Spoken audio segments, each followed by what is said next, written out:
నేనే స్టార్ట్ చేయాలి because I forgot to talk about ఆ director Ashok garu. That happens in excitement. Ashok garu first వదిలా 1 ఎంత సూపర్గా తీసారంటే, I saw that film and I was like, this film part 2 must happen. And then Sampath Garu came and said that this is the film, second part that we're doing. And I am like I was so impressed that somebody who's done his first film. Kani inta oka, it's not a very easy genre to pick. And oka Pallatoor story, danni inta thrilling ga, inta interesting ga cheppadaniki Ashok Garu. And you've taken this film to the next level. So thank you. And a big congratulations మీకు ఎంత మంచి journey ముందుకి కూడా after this film, because this film wouldn't have been possible if you didn't make Odela 1. Sampath గారు first Odela 1 చేసినప్పుడే మీకు Odela 2 story ఉందా? ఈ ఐడియా ఎలా వచ్చింది? అసలు దానికి కనెక్షన్ ఏముంది? దీనికి ఒక మంచి ఇంట్రెస్టింగ్ స్టోరీ ఉందండి. ఓదిలా 1 స్టోరీ చేయడానికి కారణం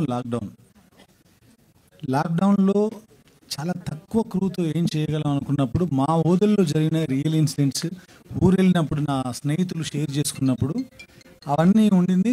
so I wrote a story, దాన్ని మెటీరియలైజ్ చేసాం. ఓదెలా 1 రిలీజ్ అయింది. అది రిలీజ్ ఆహా మాధ్యమం ద్వారా అయింది, ఆహా ఓటీటీ ఛానల్ ద్వారా. తెలుసు ఆ తర్వాత చాలా పెద్ద సక్సెస్ అయింది. One fine day Ajith Thakur గారు హీ కాల్ మీ, అరే అంత పెద్ద హిట్ అయింది కదా, why don't you make part 2 అన్నారు.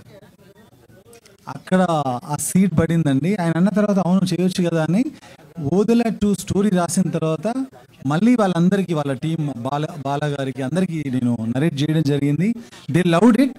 బట్ షూటింగ్కి వెళ్ళాల్సిన టైంలో కొన్ని అనివార్య, మీకు తెలుసు కదా, టెక్నికల్ రీజన్స్ వల్ల వాళ్ళు బ్యాకప్ కాకుండా ఇప్పుడు మధు గారి బ్యాకప్తో ముందుకెళ్ళడం జరిగింది. సో ఈ రకంగా ఈ పార్ట్ 2 రాయడానికి కారణం మేము ఎవ్వరం కాదు, ఆహా ఓటీటీ యాజమాన్యం. This is the truth, you can check with them. 1కి 2కి క్వైట్ కాంట్రాస్ట్ ఉంది కంటెంట్ వైజ్. ప్లస్ ఈ కంటెంట్ మీరు అనుకోవడానికి ఏంటి రీజన్? అఖండ లాంటి ఒక బ్లాక్ బస్టర్ ఉంది శివుడి పాత్రలో, శివుడు అంశగా. సో ఇలాంటి ఏమైనా ఇన్ఫ్లుయెన్స్ చేసినాయా? అట్లా ఇన్ఫ్లుయెన్స్ చేసింది కాదండి. ఇది దీనికి కాంట్రాస్ట్గా భైరవి క్యారెక్టర్, తమన్నా క్యారెక్టర్ రాగానే అలా అనిపిస్తుంది. కానీ మనం ఎవరికైనా కష్టం వస్తే ఎవరి దగ్గరికి వెళ్తాం? ఇంటి కుటుంబంలో ఉన్న పెద్ద దగ్గరికి వెళ్తాం, లేదంటే పెద్ద దిక్కు దగ్గరికి వెళ్తాం, లేదంటే గాడ్ దగ్గరికి, దేవుడి దగ్గరికి వెళ్తాం. ఆ ఓదెల విలేజ్ కష్టం వచ్చినప్పుడు ఓదెల మల్లన్న దగ్గరికి వెళ్ళారు. ఆ ఓదెల మల్లన్న దగ్గర ఎవరు ఉంటారంటే శివశక్తులు ఉంటారండి. అక్కడ ఇప్పటికి కూడా ఉంటారు, వేములవాడలో కానీ అక్కడ కానీ స్టిల్ సత్తులు ఆర్ దే. సో అలా ఉన్నప్పుడు అలాంటి ఒక రోల్ని ఈ ఊరిని కాపాడడానికి ఒక బ్రిడ్జ్గా వాడితే బాగుంటుందేమని అనుకొని అలా కథ రాయడం జరిగింది. ఓదెల పార్ట్ 1 ఎక్కడైతే ఎండ్ అయిందో అక్కడ నుంచే ఈ సినిమా సెకండ్ పార్ట్ స్టార్ట్ అవుతుందండి. దీనికి కాంట్రాస్ట్గా జర్కీగా జంప్గా ఏమీ ఉండదు. సార్ తమన్నా గారు, మీరు రీసెంట్ టైమ్స్లో అన్ని డిఫరెంట్ సినిమాలు చేస్తున్నారు. ఒక సాంగ్ చేసిన పత్ గారితో ఉన్న అసోసియేషన్ రీజను ఆయన మీద ఉన్న కాన్ఫిడెన్సా, లేదా ఈ కంటెంట్ మీకు నచ్చిందా? అసలు ఇలాంటి హెవీ స్పిరిచువల్ మీరు ఎంతవరకు సస్టైన్ చేయగలరు అనుకున్నారు? మిమ్మల్ని మీరు ఎలా ప్రిపేర్ అయ్యారు? చాలా క్వశ్చన్లు అడిగారు. First of all, so good to see you after so long. చాలా హ్యాపీగా ఫీల్ అవుతున్నాను ఇక్కడ మీ అందరినీ మళ్ళీ చూసినందుకు. నాకు తెలిసినంత వరకు సినిమాలు ఎప్పుడూ ఒక డైరెక్టర్ విజన్ ఉంటుంది. అండ్ నేను ఎప్పుడు కూడా I don't just read a story ever. నాకు ఎవరు ఒక స్క్రిప్ట్ పంపిస్తే నేను స్క్రిప్ట్ మాత్రం ఎప్పుడూ చదివాను. బికాజ్ నేను చదివితే అది నా వైపు నుంచి నేను ఏం అర్థం చేసుకుంటున్నాను అది అర్థం చేసుకుంటాను. Hi, Tamam. Hi, Andy. This is Rani from Telugu 70 mm. Sorry, ma'am, I didn't hear your name. This is Rani. Yes. Rani. Hi, Rani. Yeah. First of all, మీరు ఒక 4-5 years నుంచి చాలా సెలెక్టెడ్గా ఉంటున్నారు. సినిమాస్ కూడా చాలా తక్కువగా సెలెక్ట్ చేసుకుంటున్నారు. So may I know the reason for that?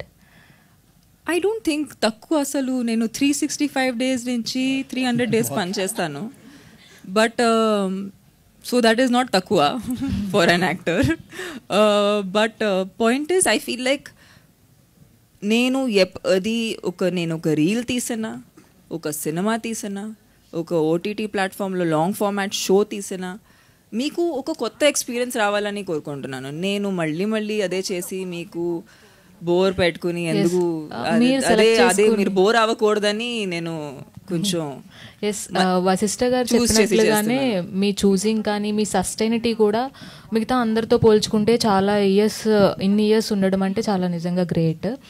As a ఒక ఆర్టిస్ట్గా ఒక హీరోయిన్గా మీరు ఏదైనా స్క్రిప్ట్ కానీ సెలెక్ట్ చేసుకునేటప్పుడు what is the point you more అంటే మీరు ఎక్కువగా ఇంట్రెస్ట్ చూపించే పాయింట్ ఏంటి అంటే ఏం చెప్తారు? I think in today's times for actors, creators, it's important to give an audience an experience. That is what we are not having. Ippudu. Vasishtha garu. Normally, నేను పర్లేదా? చెప్పండి మాట్లాడవచ్చా? Thank you. సినిమాకి ఎందుకు వస్తున్నాము, థియేటర్కి ఎందుకు వెళ్తున్నాము ఇప్పుడు, అండ్ ఎందుకు మనం ఫ్యామిలీని తీసుకుని ఫ్రెండ్స్ని తీసుకుని ఎందుకు వెళ్తున్నాము? ఎందుకంటే ఇంట్లో కూర్చుని ఫోన్ పట్టుకుని ఏదో ఎవరు మాట్లాడుతున్నారో కూడా ఫోన్లో చూస్తున్నాము. అలాంటి లైఫ్ అయిపోయింది మనందరికీ. So we all want an experience. So I feel like when ever I'm choosing a story that is meant for celluloid, big screen experience, I have to think of an audience coming to the theatre and forgetting. They need to see a new world. They need to have a new experience. వాళ్ళు నార్మల్గా experience చేయలేని వాళ్ళకి థియేటర్లో వచ్చి రావాలి, because there is no other way they can have that. So that's the goal when I'm choosing a film. And ఈ సినిమాలో wow factor అంటే భైరవి అనే చెప్పాలి. సో పోస్టర్ రిలీజ్ అవ్వగానే అందరం చాలా ఎక్సైట్ అయ్యాము. సో ఆ అవుట్లుక్ మొత్తం రావడానికి సో మీ హోంవర్క్ కానీ సో సజెషన్స్ కానీ రిఫరెన్సెస్ ఎక్కడి నుంచి తీసుకున్నారు? I want to answer this question ఎందుకంటే it's been almost 10-12 years, 4 films.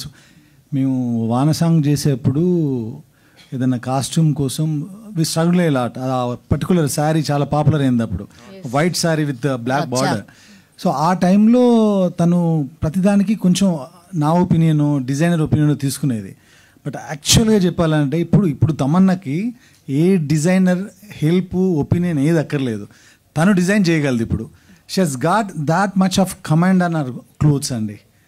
ఈ పర్టికులర్గా ఈ కాస్ట్యూమ్ మనకంత బాగా నచ్చడానికి నీతా మ్యామ్ గారు మేజర్ పర్సంటేజ్ అవుతే నాది 0, మిగతాదంతా తమన్నదే.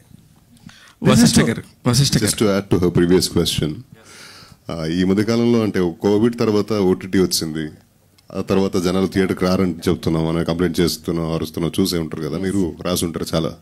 ఆ తర్వాత రీల్స్ ఇప్పుడు తెగ పాపులర్ అయిపోయి ఎవరు చూసినా రీల్స్ మీద ఉండిపోతారు గంటల కొద్దీ. సో అలాంటి వాళ్ళు ఒక సినిమాని థియేటర్కి వెళ్ళి వేళ్ళ కొద్ది డబ్బులు ఖర్చు పెట్టి ఆ సినిమా టికెట్ కంటే ఎక్కువ పాప్కార్న్కి డబ్బులు ఇచ్చి ఒక సినిమాని చూడాలి అంటే అది థియేట్రికల్ ఎక్స్పీరియన్స్ అయి ఉంటేనే. అలా చూస్తే మీరు రీసెంట్లీ మనం